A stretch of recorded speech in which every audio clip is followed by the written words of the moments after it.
On the morning of my son's wedding, I woke up to a nightmare that was far too real. The light filtering through the curtains should have felt warm, comforting, but instead, it exposed something I wasn't prepared to face. My hand slid slowly up to my head, more out of habit than anything. I expected to feel the familiar softness of my long silver hair, the kind I had spent years nurturing, brushing carefully each night, trimming every few months. Instead, my fingers met cold skin, bare, rough with patches. I froze. My heart skipped a beat. Then it raced. I bolted up and stumbled toward the bathroom mirror, dread curling inside my stomach like something alive. What I saw staring back at me made my knees tremble. I was bald, not shaved, not styled, just butchered, chopped. Uneven strands hung like they'd barely survived a fight with garden shears. My scalp showed through like a spotlight exposing my most vulnerable self. For a few seconds, I stood there in complete disbelief, unable to accept what was real. Then my voice cracked, barely a whisper. Jenna. That's when it all started to click together. Jenna, my daughter-in-law, had been here last night. She had dropped Marty off after the rehearsal dinner, offered to help me tidy up the kitchen. We shared tea. She said she was tired. I offered the guest room. I should have known. Something about her kindness had felt too sweet, too measured, like sugar in soup. The betrayal landed like a punch. I gripped the edges of the sink and hunched over, trying not to throw up. I had spent weeks preparing for today. Weekly appointments at Lila's salon, a custom-fit blue dress with delicate embroidery that reminded me of sky and water, both things I found peace in. I was supposed to walk into that wedding with quiet grace, to remind myself I still mattered, that even after 67 years of being a mother, a widow, a woman people overlooked, I could still feel beautiful, and she stole that from me. With trembling fingers, I grabbed my phone and called Marty. It was only 6:03 a.m.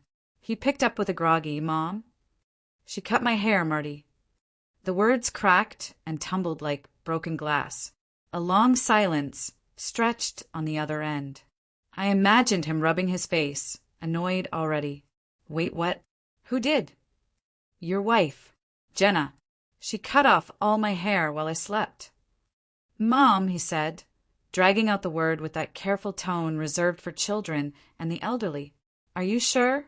Maybe you had a dream or something. A panic attack." "No." I shouted into the receiver, my voice raw. "She did this. On purpose." Another pause. Then came the voice I'd grown to resent over the past 3 years.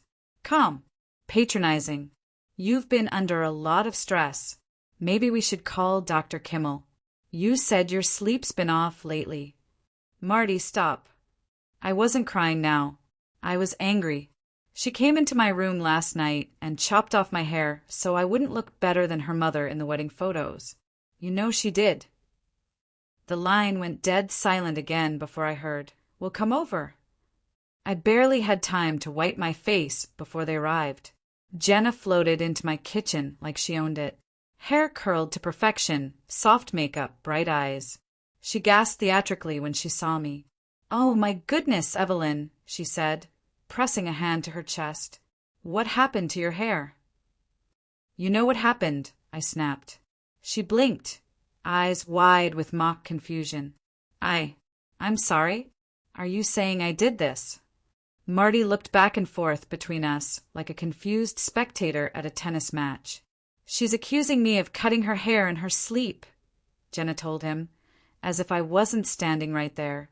Marty sighed, deep, loud. "Mom, that's a serious accusation." I know what I felt when I woke up. I know what I saw in the mirror. She did it.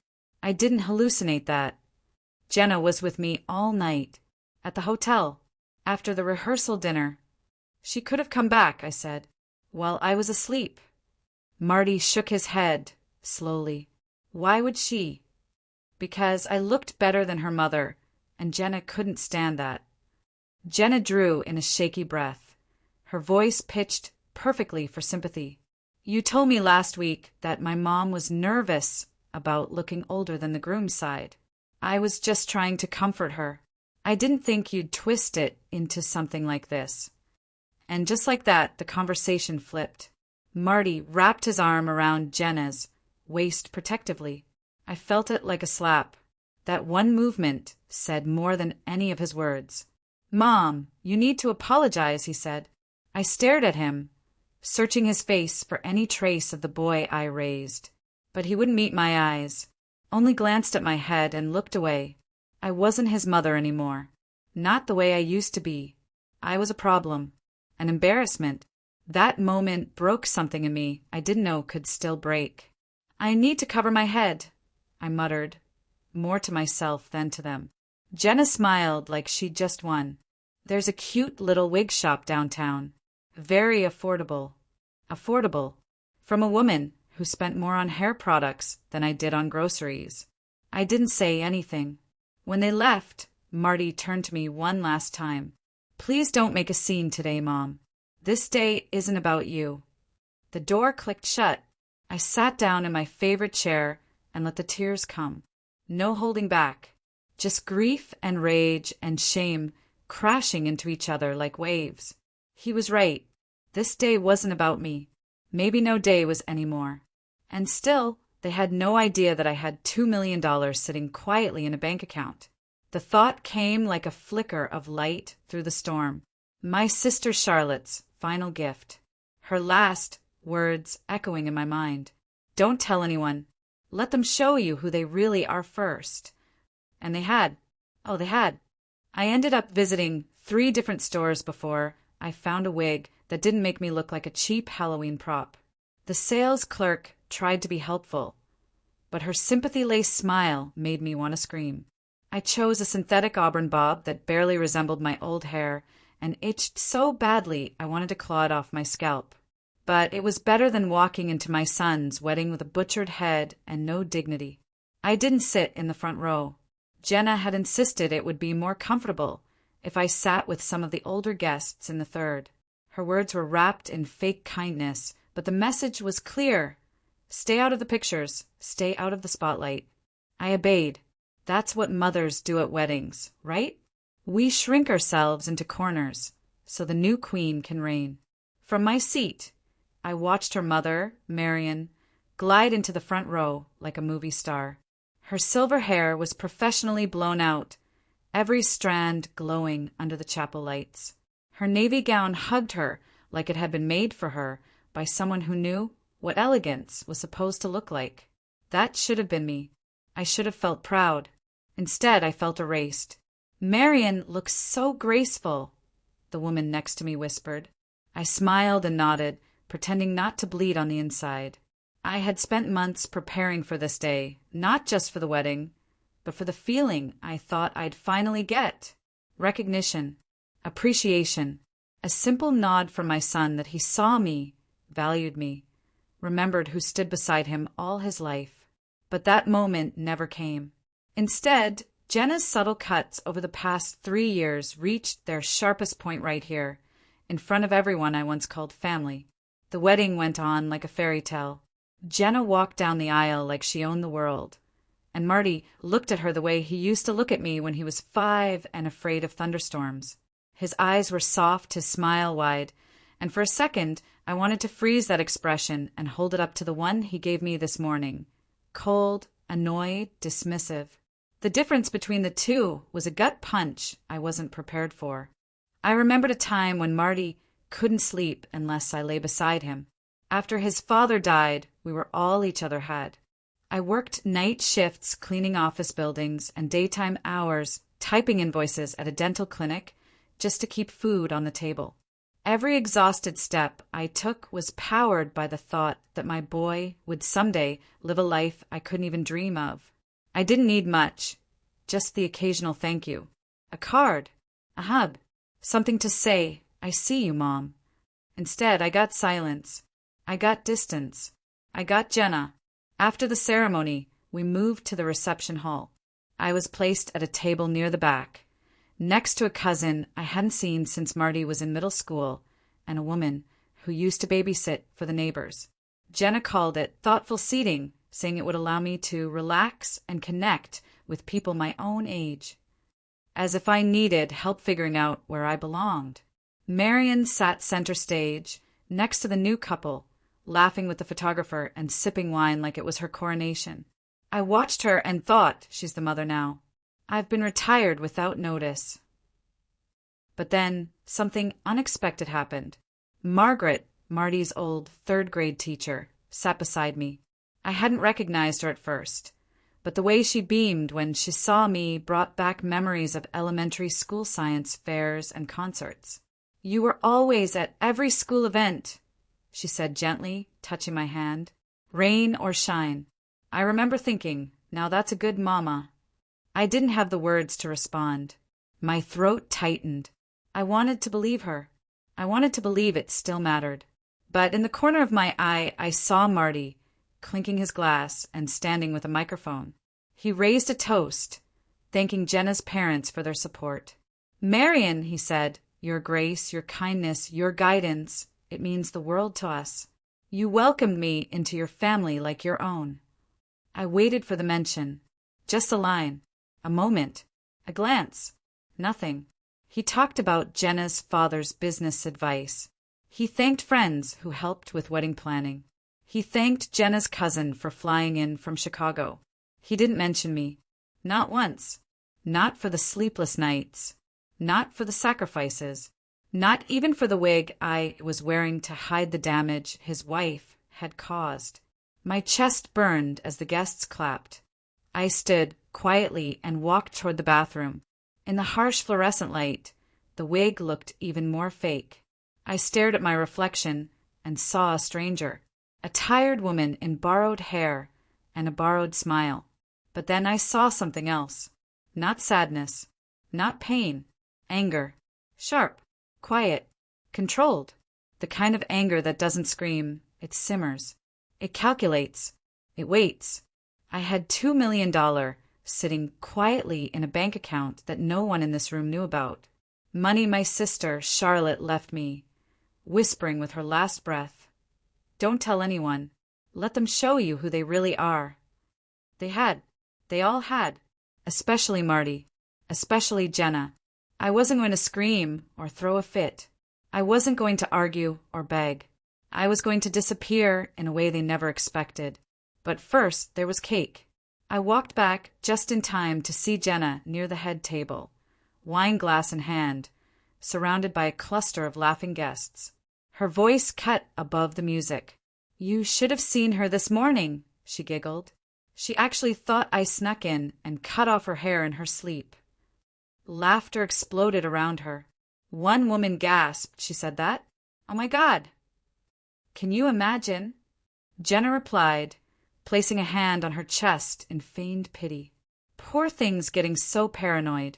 We're honestly starting to worry about her mental state." I stood frozen, not because of the lies, but because of who she was telling them to. People who had watched me raise Marty.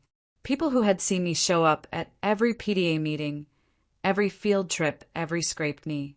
Now they were looking at me like I was a ghost of the woman they used to know. "Some people just don't age gracefully," Marion chimed in with a tight smile. "It's sad, really." I turned away before I could crumble. They were already planning my exile. Jenna lowered her voice just enough to sound sincere, yet loud enough to carry. "We've talked about it. We think maybe it's time for Evelyn to consider assisted living. Somewhere she can get the care she needs." And someone replied, "That's probably for the best." I couldn't breathe. She wasn't just cutting me out. She was rewriting me, turning me into a burden, a cautionary tale. And Marty? He was across the room, laughing with his groomsmen, completely unaware that his wife was destroying his mother's reputation one whisper at a time. I didn't need a plan anymore. I had purpose, and I wasn't going to ask for space. I was going to take it. I stood frozen for a few moments, still hidden behind the corner near the dessert table. I could hear Jenna's voice carrying easily above the music, effortlessly charming as she spun her narrative. She just stood there with that awful wig on, insisting I'd broken into her house like some criminal. Honestly, we're all a little concerned. The guests chuckled politely, uncomfortable but unwilling to challenge her. That's how Jenna worked.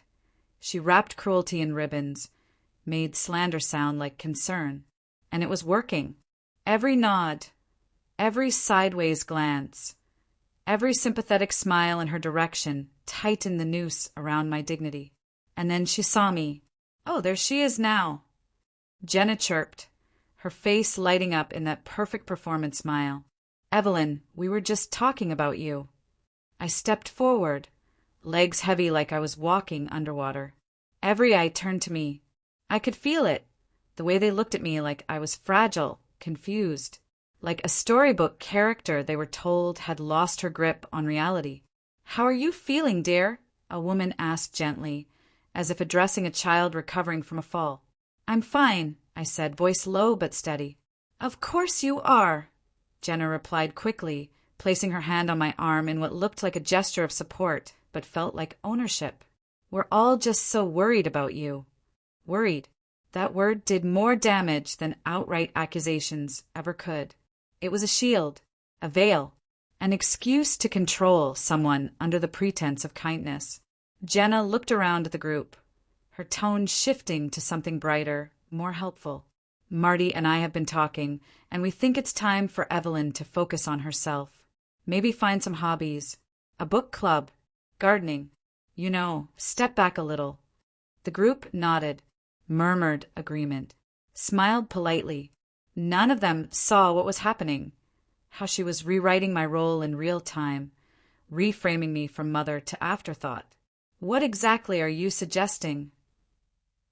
I asked, my voice low but firm. Oh, nothing harsh, Jenna said, feigning innocence. We just think it's time you found your own path. Maybe not depend so much on Marty. He's starting a family now. It's important he has room to grow. I blinked. Depend on Marty? That man hadn't asked me how I was doing in over a year. The only time I heard from him was when he needed something. Advice, a ride to the mechanic, a last-minute favor because Jenna had a work trip. I had never been a burden. I had been a lifeline, a backup, a silent presence, meant to fill the gaps but never take up space. You think I depend on my son? I asked. Before Jenna could respond, Marion stepped in with her signature sugary tone. Sweetheart, it's very common for widowed mothers to get overly attached. It's not your fault, but it's not healthy either. That was the moment I realized this wasn't an accident. This wasn't just miscommunication. This was a campaign, a quiet, well-organized effort to push me out of the picture. And I had walked right into it, trusting, vulnerable, thinking I could belong in a family that never intended to make space for me. I see, I said, nodding slowly. The moment stretched. I think it's time for me to step back, I said finally. Jenna lit up, her smile stretching from ear to ear. I'm so glad you understand. We just want what's best for everyone. Everyone, except me. I walked away without another word. My hands were shaking, but my heart felt calm in a way it hadn't in years. It wasn't sadness anymore. It was clarity, and I knew exactly what I had to do. The next morning, I woke up before the sun and started packing. Charlotte's voice echoed in my memory.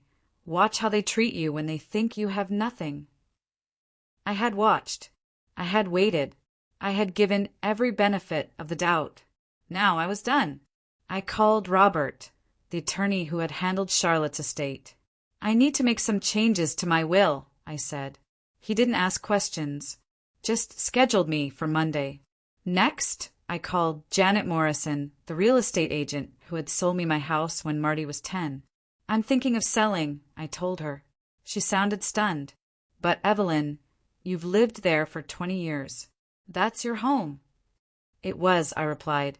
Now it's just walls. I spent the weekend sorting through every drawer, every closet. I didn't cry. I didn't hesitate. I knew what needed to be done. Most of my furniture went to charity. I kept only what mattered, my mother's china, Charlotte's jewelry, old photo albums of Marty's childhood. I rented a small storage unit and carefully packed away every birthday card, every report card, every macaroni art project made by tiny hands that once called me the best mom in the world. I didn't call Marty. I didn't tell Jenna. I didn't even mention it to the neighbors. I didn't owe anyone anything anymore. And for the first time in decades, I felt free. But it didn't take long for them to notice. 2 weeks after the wedding, my phone rang. It was Marty. "Hey, Mom, just checking in," he said, his voice carefully casual. "I'm fine, sweetheart. How's married life?" "Great," he replied. "Jenna's amazing. We're really happy. I'm glad to hear that." There was a pause. "Are you doing anything fun? Getting out at all?" I smiled. There it was. The check-in Jenna had likely reminded him to make. Not because he missed me. Not because he wondered how I was. But because he didn't want the guilt. "Actually, yes," I said. "I've been quite busy." "Oh." He sounded surprised. "What kind of stuff?" "Just taking care of things I've been putting off." I wasn't lying. I had been putting off living my own life for decades. The second call came when the house went on the market. I could almost feel the heat in his voice through the phone. "Mom, what's this about you selling the house?" "Janet Morrison called Jenna. You listed it." "Yes, I did," I said calmly. "What kind of changes are you making? You didn't even tell us." "I'm learning to make decisions without burdening you with the details." "Burdening? Mom, what are you talking about?" "I heard Jenna clearly at the wedding. She said I needed to find my own path. So I'm doing exactly that." He hesitated. "I think there's been a misunderstanding." "No, Marty. There hasn't. You both were very clear. Selling the house just seems extreme. Where are you going to live?" "I have options." There was a long pause on his end. "You're worrying me. This doesn't sound like you." He was right. This wasn't the Evelyn he knew. Because the Evelyn he knew would have asked for permission. Would have folded herself into whatever shape his life required. But not anymore. "I'm better than fine," I said gently. "I'm excited for this new chapter." He didn't respond. Not immediately. And that silence said everything. Let him wonder. Let him try to piece together the woman who was no longer begging for a seat at his table. Because I wasn't just changing my life. I was finally reclaiming it. They showed up 3 days later. No warning. No phone call. Just a sudden knock at the door while I was in the middle of bubble wrapping my mother's china. At first, I thought maybe it was the mail carrier or someone from the moving company. But when I peeked through the side window and saw Marty's car in the driveway, my heart sank. He still had a key. Of course he did. I had given it to him when he was 16, when he was just starting to drive, and I told him, "This will always be your home." I hadn't thought to ask for it back. Not even after everything. "Mom." His voice called from the hallway, cautious, too cheerful. Before I could even respond, I heard her. "Evelyn, where are you?" I closed my eyes. The sound of Jenna's voice inside my home made my skin crawl. I wiped my hands on a dish towel and walked slowly toward the living room. They were standing in the middle of a sea of boxes, looking like trespassers in a museum exhibit of a life they'd never understood. Jenna wore a cream sweater that probably cost more than all my kitchenware combined. Designer jeans, perfectly curled hair. Even in my living room, surrounded by packing tape and dusty shelves, she looked like she'd walked off a catalog page. Her eyes scanned the room like she was already making mental notes for an open house listing. "Hello, Marty." "Jenna," I said, calm but distant. "What brings you by?" Marty didn't even pretend to ease into it. "Mom, what is going on? You can't just sell your house and vanish without telling us." "I'm not vanishing," I replied. "I'm moving." "To where?" Jenna asked, stepping closer with that faux concerned smile. "We're worried about you. This is all very sudden." "It's not sudden," I said. "I've been thinking about it for a long time. I'm moving to Portland. My cousin Rebecca lives there." "Rebecca?" Marty repeated. "I barely remember her. You were 9 when we visited. She's my mother's niece. We've stayed in touch. But why Portland? Jenna pressed. It's so far. What about your? She paused just slightly, then added with practiced sweetness, your recent episodes. And there it was. Episodes, I repeated. That word again. I didn't mean anything by it, she said quickly.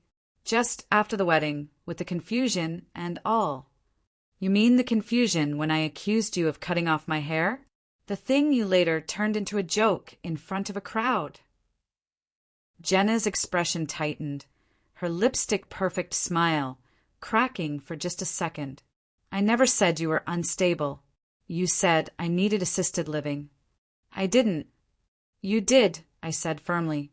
And you said it to people I've known for years. People who once respected me. Marty shifted uncomfortably, but he still hadn't said a word. I turned to the mantel, picked up the framed photo from his college graduation. He was wearing his cap crooked, grinning wide as I hugged him from the side. That day, he told me, I couldn't have done it without you, Mom. Now, he stood silent while his wife dismantled everything I'd ever meant to him. You see me as a problem to be managed, I said, placing the photo gently into a box. A burden on your perfect marriage. That's not true, Marty finally said, but his voice didn't have the weight of conviction. Isn't it? I turned to face him. When was the last time you called just to talk? Not because Jenna reminded you. Not because you needed something. Just to hear my voice. He opened his mouth, then closed it again. That silence answered everything. You've made it very clear, both of you, that I'm no longer welcome as anything more than an obligation. So I'm removing that obligation. Jenna's patience snapped, just a little. You're being dramatic. I laughed softly. No, I'm being deliberate. You told me to find my own path. That's exactly what I'm doing. I meant a hobby, Evelyn. A yoga class. A knitting circle. Not running off to another state like a teenager. I'm 67 years old, Jenna. I don't need your permission to make choices about my life. Okay, Marty said, stepping between us. Let's all calm down. I think there's just been a misunderstanding. I shook my head. No, Marty. There's been no misunderstanding. This is exactly who you've become. Mom, that's not fair. Fair. I cut him off. You let your wife humiliate me. You believed her over me without a second thought. You never even asked me how I was doing that day. All you cared about was not making a scene. Do you know what it feels like to be erased from your own son's wedding? That's not what happened. You didn't mention me in your speech, I said quietly. You didn't thank me. You didn't even look at me. His face crumpled, guilt blooming slowly across his features. I didn't think. No, you didn't. Jenna crossed her arms. This is exactly what I was talking about. These outbursts. These paranoid accusations. You want to talk about outbursts? I said, finally raising my voice. How about the outburst of laughter when you mocked me to a group of strangers? Or the whisper campaign about getting me out of the picture? You never wanted me to be part of your family. You just wanted me out of the way. She scoffed. That's ridiculous. Why would I sabotage my own wedding to make you look bad? Because you were afraid I'd look better than your mother in the photos. And you told me as much the week before the wedding. I was making conversation. No, you were collecting ammunition. The silence after that was deafening. Marty looked at her, then at me. Back and forth. He looked like a boy again, trapped between two parents during an argument, unsure which side to take. This is what I mean, Jenna said, shaking her head. You're possessive, jealous. You can't stand that Marty doesn't need you anymore. The truth hit the room like a slap. She'd said it. Finally, openly. There it is, I said. Finally, the real you. Marty stared at her like he was seeing her for the first time. Jenna, what the hell? Oh, come on, she snapped. Don't act surprised. You complain about her constantly. How she calls too much. How she acts like your shadow. How she still treats you like a little boy. I never said. You said all of it, she snapped. Every time she annoyed you, you came home and vented to me. You're just too scared to say it to her face.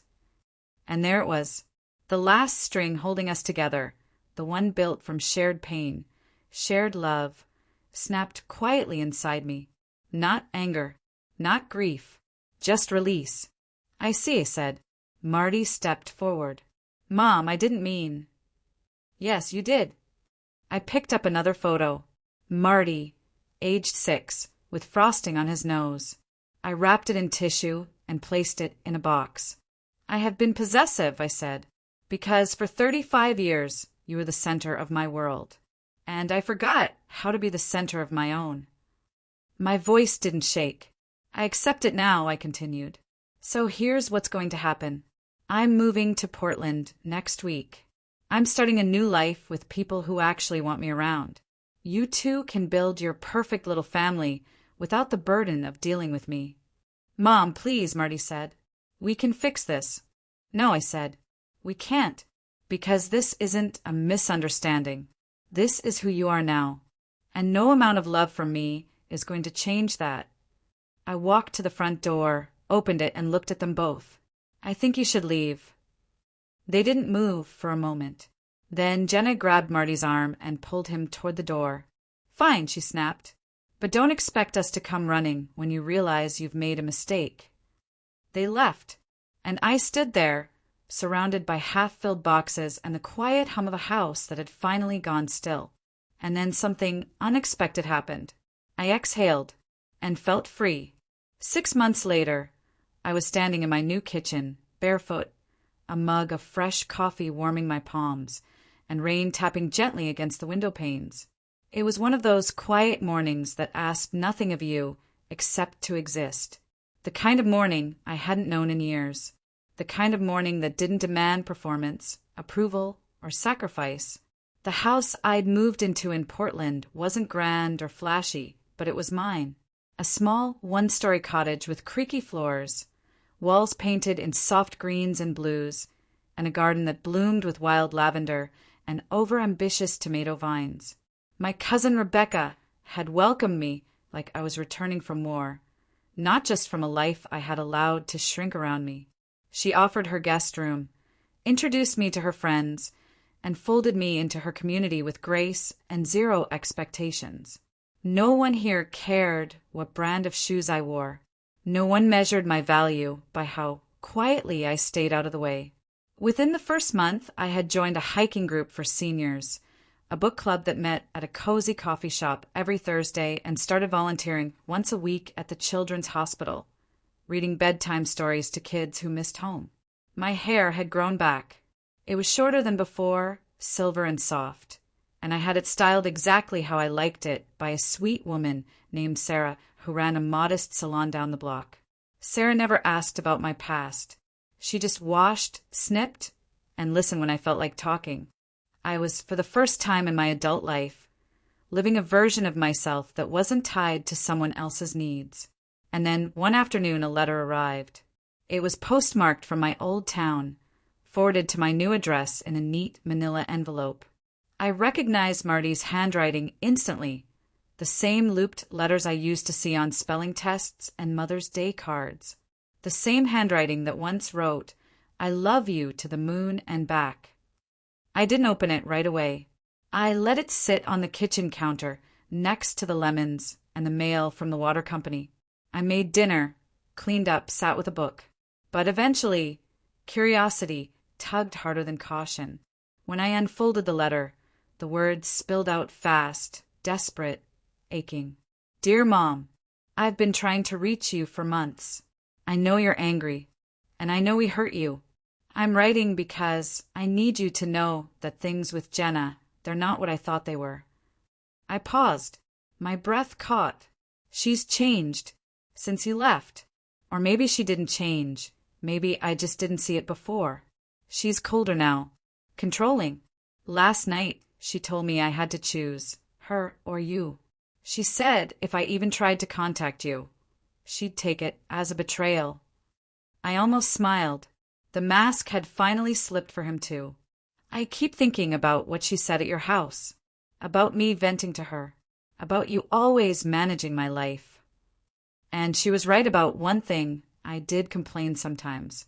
When I was tired or stressed or needed someone to blame, I told her things in passing that she turned into daggers.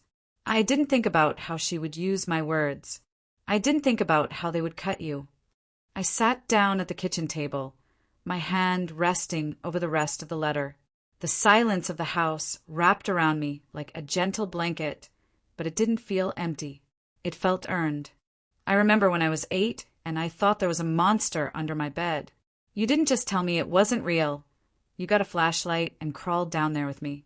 You made monster spray out of water and lavender and told me nothing could hurt me as long as I had it. I thought about that the other night, and I realized something. You were my monster spray, Mom. For 18 years, every time the world got too big or too loud or too unfair, you made it feel safe again. The tears came quietly, without drama or warning.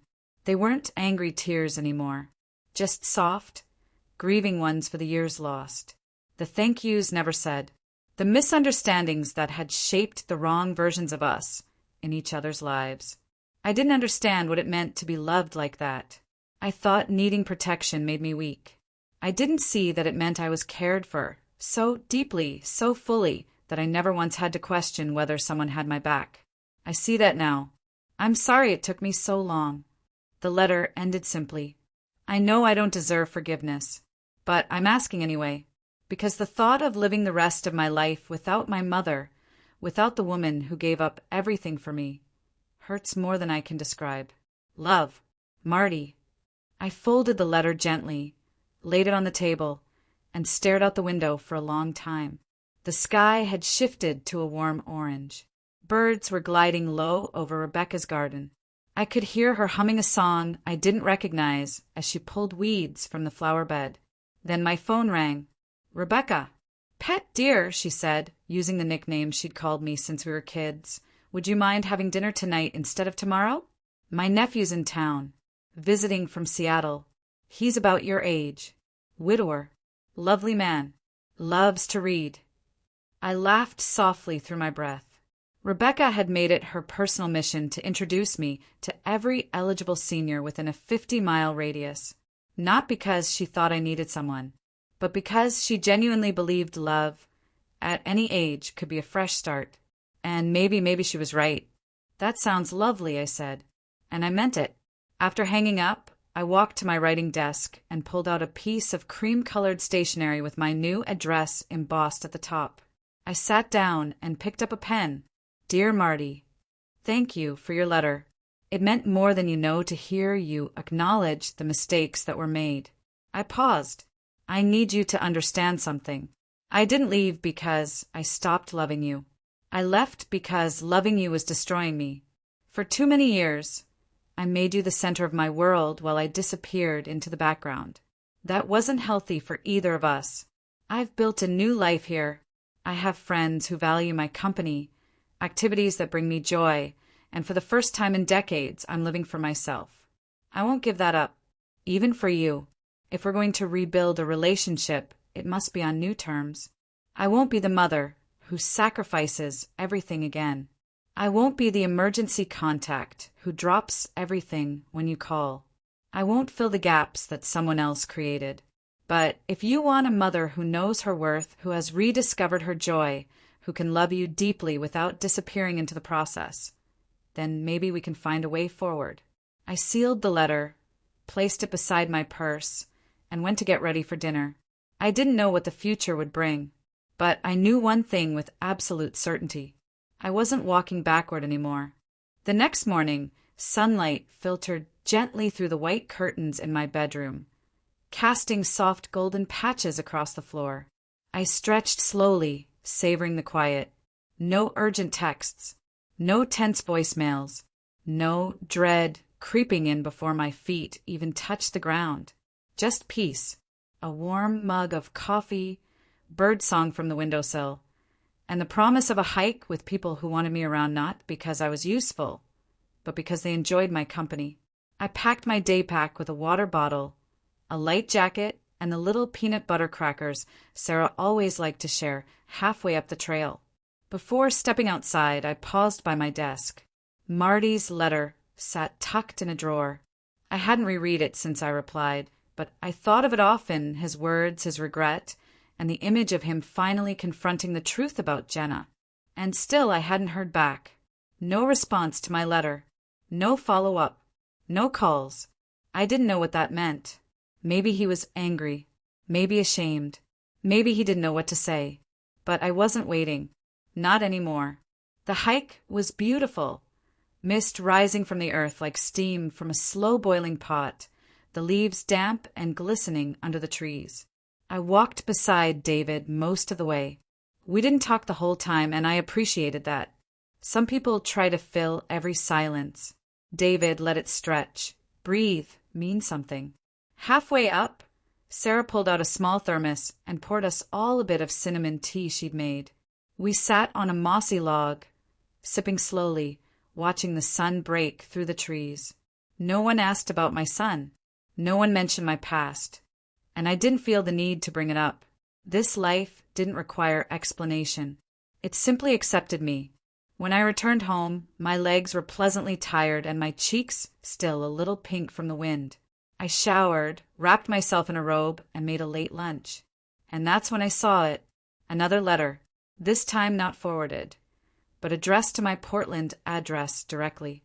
Same handwriting, same looping curves. Marty. My chest tightened as I picked it up. Part of me wanted to toss it aside, let it sit, but something about the envelope felt different. He had written my full name this time, and Portland, Oregon was written with a kind of care that told me he hadn't rushed this one. I sat at the kitchen table, the same table where I now read in the mornings and journal at night, and slowly opened it. Dear Mom, thank you for writing back. I didn't know if you would. I held my breath. I've read your letter at least 5 times, maybe more. I keep thinking I'll know what to say, that something will click. But every time I try to respond, I just feel ashamed. He was trying. I could see it between the lines. Jenna moved out 2 weeks ago. We're not officially separated, but it's been coming. I can't even pretend otherwise. She told me I was weak for writing to you, that I was choosing the past over my future. But that's not how I see it. I'm not choosing the past. I'm trying to reclaim the part of me I lost when I stopped seeing you clearly. I closed my eyes for a second. Let the words settle. I keep going back to that day when I didn't mention you in my wedding speech. I've never regretted anything more. I wanted to say something. I swear I did. But I thought if I kept Jenna happy, everything else would fall into place. I thought I could honor you quietly. But silence isn't honor. It's erasure. And you didn't deserve that. I felt my throat tighten. My hands trembled slightly. But I didn't put the letter down. I've been seeing a therapist. I didn't want to tell you that at first because I thought it sounded like an excuse. But it's not. I'm not writing to ask for anything. Not money. Not forgiveness. I'm writing to say this. I see you now. Not just as my mom, but as a whole person. And I'm sorry I waited so long to look. I let out a shaky breath. I understand if you don't want to have a relationship. I understand if I broke something that can't be repaired. But I wanted you to know, before any more time passed, that I remember. The monster spray. The way you used to hold my hand across parking lots, even when I said I was too old for it. The way you cried when I got into college, but pretended it was just allergies. I remember all of it. And I love you. Always. Marty. I sat there for a long time after finishing. The sounds of Portland life drifted through the open window. Distant traffic, a dog barking, the rustle of leaves. I thought about what it meant to love someone who had hurt you. What it meant to still care even after you had stopped depending on them. What it meant to forgive without forgetting. I wasn't sure what I wanted next. But I knew one thing. He remembered. Not just the meals or the money or the sacrifices. He remembered me. Not the version Jenna painted. Not the one who sat quietly at the back of the wedding. but the mother who had crawled under beds with flashlights and built worlds out of nothing just to make her son feel safe. That counted for something. Maybe it even counted for everything. I folded the letter, placed it in the drawer beside the first one, and picked up my phone. I didn't call him. Not yet, but I saved his number back into my contacts. That night, I went to dinner at Rebecca's with David and a few of their friends. We grilled salmon on cedar planks, laughed over cheap wine, and sat outside under strings of twinkling lights that made the backyard feel like something out of a storybook. Someone asked if I had children. I smiled softly and said yes. I have a son. And for the first time in a long time I said it without pain. Because the truth was he was trying. And maybe that was enough. Not to erase the past, but to start something new. Something honest. Something less about expectations and more about truth. I leaned back in my chair, looked up at the stars, and let the breeze move through my hair, my own, silver and soft. I was here. I was whole. I was home. A week passed before I sat down to write Marty again. I hadn't planned on responding so soon.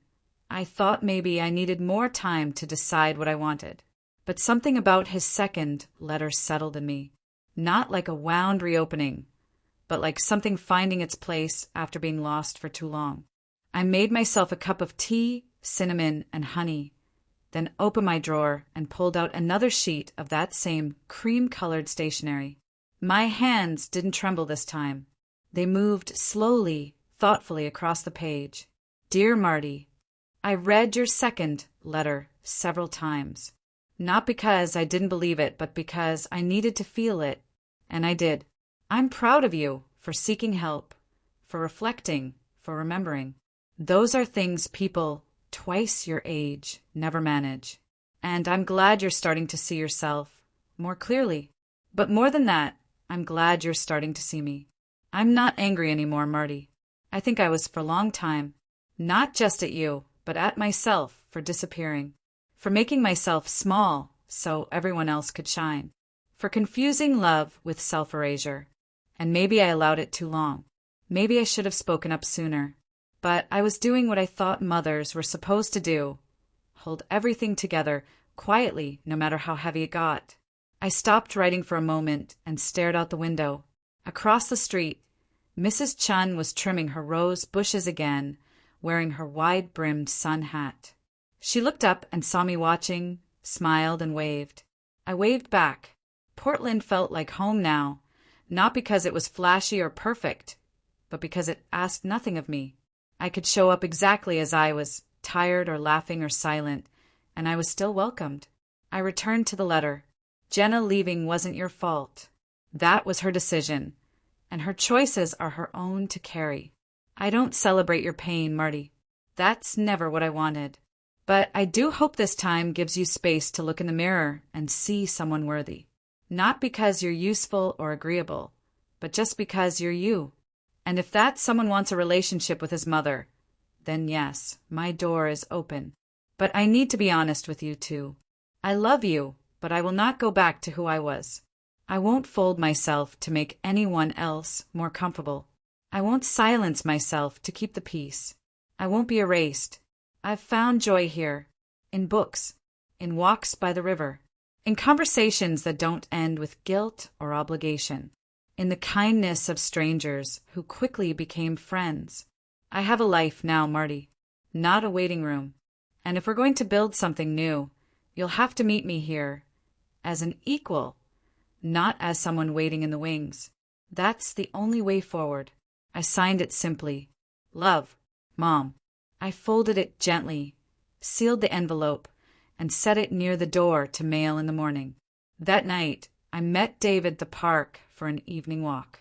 We followed the paved trail along the river, watching ducks glide across the water and kids toss frisbees in the fading light. We didn't talk much, just shared comfortable silence, the kind that only comes when you don't feel like you have to perform. At one point, he reached for my hand. I didn't pull away. He didn't ask about Marty. He didn't press me to talk. He just walked beside me, and in that moment, it was enough.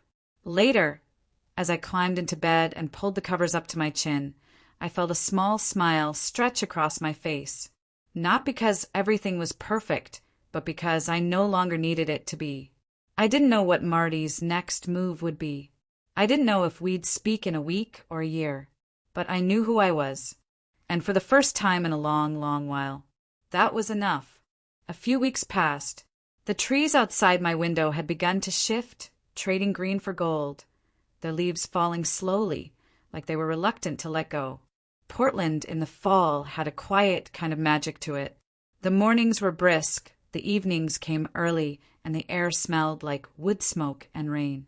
I hadn't heard from Marty since my last letter, and oddly enough, that didn't worry me. For the first time in my life, I wasn't waiting. I was still volunteering at the Children's Hospital every Thursday, still hiking every weekend with Sarah and David, still attending book club at the coffee shop down the street. The latest book was one I never would have picked for myself, a quirky memoir about starting over in your 70s, and I found myself laughing out loud more than once. Life wasn't exciting, not in the way people often chase excitement, but it was mine. It was peaceful, and it was full. One Saturday morning, I was tending to my garden, kneeling beside the hydrangeas that were stubbornly refusing to bloom, when I heard a car pull up out front. I stood, brushing the dirt off my knees, and peered through the gate. It was him, Marty. He stepped out of the rental car slowly, like someone unsure whether they were welcome. He looked older somehow, more tired around the eyes, but he carried a small overnight bag and something in his hands. A pie. My favorite kind, cherry, with a too-perfect lattice crust that clearly wasn't store-bought. I didn't say anything at first. I waited. He saw me and froze. "Hi," he said softly. "I wasn't sure you'd be here." "I live here," I replied, brushing off my gloves. He gave a small laugh. "Nervous." "Right. Yeah." A beat of silence passed between us. Then another. "You came a long way," I said finally. He nodded. "I needed to." I opened the gate. He stepped through, pie in hand like some kind of peace offering from a grown-up boy who still remembered what home smelled like. "I didn't mean to just show up," he said as we sat on the porch. "I was going to call. I almost did a dozen times, but I didn't know what to say." "You said a lot in your letter," I replied, pouring us both some tea. He looked down at his hands. "I miss you." I didn't reply right away. I sipped my tea and let him sit in it a little longer, not out of cruelty, but because some silences need to be felt before they can be healed. "I miss you too," I said quietly. "I didn't come to fix everything," he added quickly. "I know it's not that simple. I just wanted to see you, to see this life you built, to see you in it." I looked at him then, really looked, and for the first time in years, I didn't see the boy who needed saving or the man who let me down. I saw someone in between, someone trying. We sat there for a while, not saying much. He told me about therapy, about how quiet the house felt since Jenna left, about how he'd gone back to playing piano after years of letting it collect dust. He didn't ask me to come back. He didn't beg for forgiveness. He just showed up, and that, I realized, was more than I ever expected. That evening, we walked to the nearby cafe. I introduced him to Rebecca and Sarah, to Margaret from the hiking group. They didn't know him as the boy I raised, the reason I once worked 3 jobs. They knew him as my son, visiting from out of town. That's all. And somehow that felt right. Later, he helped me wash the dishes. "I never asked," he said suddenly, drying a plate. "Do you ever think about moving back?" I paused. "Not really," I said. "Everything I need is here." He nodded slowly. "I understand." I placed the last cup in the rack, then looked at him. "You're welcome to visit whenever you want, Marty. But I won't leave this life behind." "I don't want you to," he replied. "I just hope you'll let me be part of it." I smiled. "That depends," I said, teasing gently. "You any good at hiking?" He grinned. "Only if you promise not to outpace me." "No promises." We laughed, light, real laughter that didn't feel forced. That night, he slept in the guest room. And in the morning, He joined me on the trail with David and Sarah. He was clumsy with his footing, slower than the rest of us, but he smiled the whole time, even when he twisted his ankle slightly on a root and pretended he hadn't. He stayed one more night. We ate leftovers, watched an old movie, and he asked about the inheritance. I figured it out, he said quietly. Charlotte always said she wanted to leave something meaningful behind. She did, I replied. He looked at me with something close to awe. And you used it to start over. No, I corrected him. I used it to remember who I was. He nodded, eyes glassy. Thank you for not giving up on me. I didn't say you're welcome. I didn't have to. The next morning, I hugged him tightly on the porch. He didn't let go right away. I'll call, he said. I hope so. As I watched his car disappear down the street, I felt no ache of goodbye, no lingering sadness, just peace. Because this time, the parting wasn't built on silence or pain. It was built on truth. He still had a long road ahead of him. So did I. But maybe, just maybe, we could walk some of it together. On my way back inside, I paused in the hallway, looking at the photos on the wall. One of Marty as a boy, one of me on the hiking trail, one of my new friends around a bonfire. Old life, new life, all of it mine. And for the first time, it all felt connected. Winter arrived in Portland like a quiet visitor, unobtrusive, soft and steady. The mornings were misty, the afternoons short, and the evenings thick with fog and the smell of chimney smoke. I started wearing knit scarves again, something I hadn't done in years. Not because of the cold, but because I liked the feeling of being wrapped in something warm that I'd chosen myself. Marty kept his word. He called every Sunday evening, right around 7 o'clock, his voice always cautious at first, then warmer as the conversation carried on. Sometimes the calls were short, updates about therapy, work, or the book he'd finally finished. Other times, they went on for nearly an hour, and we'd laugh about old memories or talk about the silly details of our days, how his dog chewed through another slipper, how I had accidentally added salt instead of sugar to a banana bread recipe. Ordinary things, comforting things. He never asked to come back into my life in a big, dramatic way, and that's what made the difference. He didn't try to fix anything. He simply began showing up, one small, honest moment at a time. One evening in December, while I was stringing lights around my modest living room, Marty asked, "Would it be okay if I came to visit for Christmas?" I didn't answer right away. I looked around the room, at the ornaments I'd bought from a local artist's booth, at the pine-scented candle flickering on the windowsill, at the tray of cookies I was planning to bring to the hospital for the children's ward.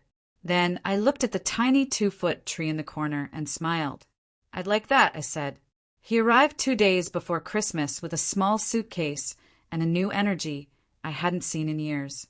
Not manic, not forced, just lighter. He didn't bring gifts, not in the traditional sense, but he helped me prepare dinner, took walks with me in the neighborhood, and asked genuine questions about my friends, my routines, my life. He didn't fill the silence with apologies or excuses, and I didn't need him to. We talked about Dad, how much Marty remembered and how much he didn't. We talked about the holidays we'd spent together when it was just the two of us, scraping together whatever we had to make them special. I reminded him about the year I made a Christmas tree out of stacked books and paper stars because we couldn't afford the real thing. He laughed, then looked at me quietly. "I never realized how much you gave up for me," he said. "Not just money. You." "I didn't give you up, Marty," I said gently. "I just forgot I was allowed to be someone outside of you." He nodded, eyes misty. "I see that now." That night, after he went to bed, I sat by the fireplace in my soft chair, the one I had bought for no one's approval but my own. I looked at the tree, its tiny lights glowing in the corner, and I felt something I hadn't felt in many Christmases. Hope. Not the desperate kind that waits for someone to remember you. Not the kind that clings to a phone call or a gift to prove your worth. But the gentle kind, the kind that whispers, "You've made it through." On Christmas morning, we opened small things. A book he brought me that he thought I'd enjoy, a hand-knit scarf I had made for him. We ate breakfast slowly, talked about music and movies, and played cards by the window as the rain fell softly outside. No grand reconciliations.